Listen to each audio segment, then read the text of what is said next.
दोस्तों नमस्ते, मैं सुशील कुलकर्णी। आप देख रहे हैं एनालाइजर न्यूज हिंदी। आज मैं कुछ अहम तथ्य आपको दिखाने वाला हूं और बस दिखाने ही वाला हूं। मतलब इन वीडियोस को देखकर, इन विषयों को देखकर आप खुद समझ जाना है और आपको खुद अंदाजा लगा लेना है कि देश में क्या हो रहा है।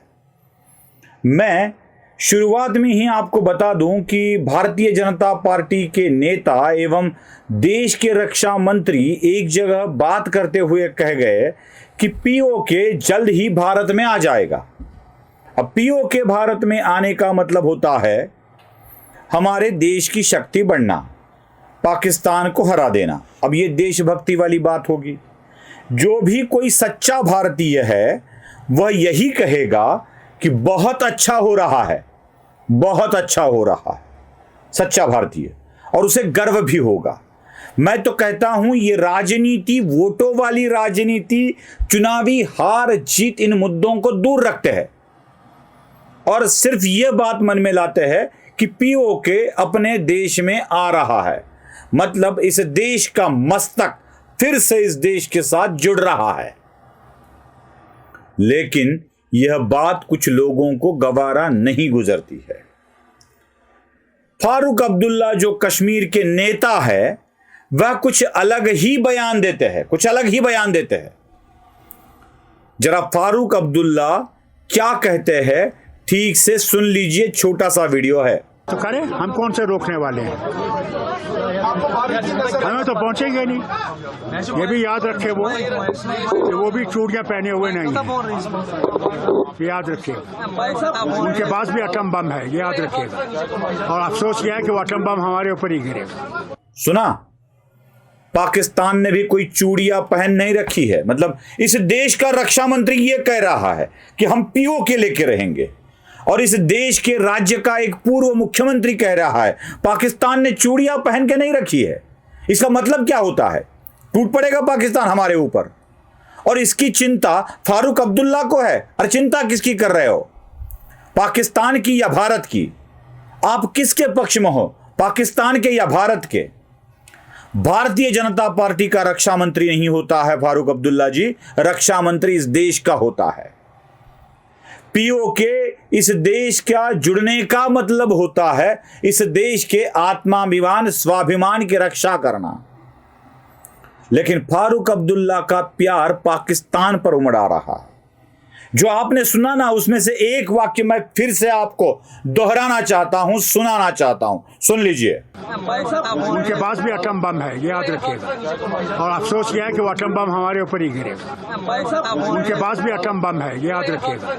और अफसोस यह है कि वो एटम बम हमारे ऊपर ही गिरेगा। उनके पास भी एटम बम है, याद रखिएगा। और अफसोस यह है कि वो एटम बम हमारे ऊपर ही गिरेगा।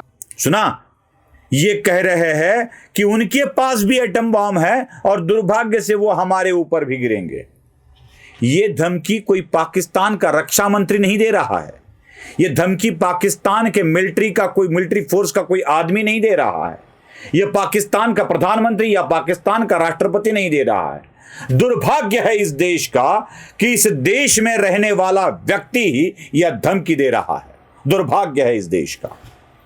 मैं तो यह समझता हूं ऐसी बातें करने वालों के साथ क्या करना चाहिए, मेरे प्रेक्षक ही बता दे कमेंट बॉक्स में, ऐसे लोगों के साथ क्या करना चाहिए।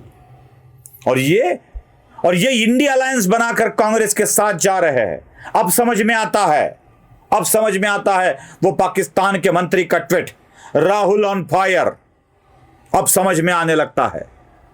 उधर फारूक अब्दुल्ला राहुल गांधी की हिमाकत करते हैं, उनके साथ इंडी में बैठते हैं। उधर राहुल गांधी के लिए अच्छा पाकिस्तान वाले बोलते हैं, और जब पीओके के भारत में सम्मिलित होने का संकल्प व्यक्त किया जाता है तो फारूक अब्दुल्ला को बड़ी तकलीफ होती है।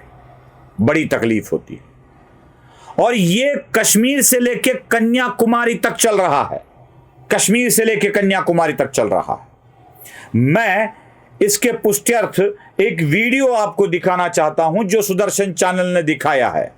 सुदर्शन चैनल की सहायता से ही हम ये वीडियो आपको दिखा रहे हैं। सुदर्शन चैनल को हाथ जोड़कर विनती करता हूं, कृपया आपके वीडियो को मैंने कॉपी कर लिया है, इसको कृपया कॉपीराइट ना दे।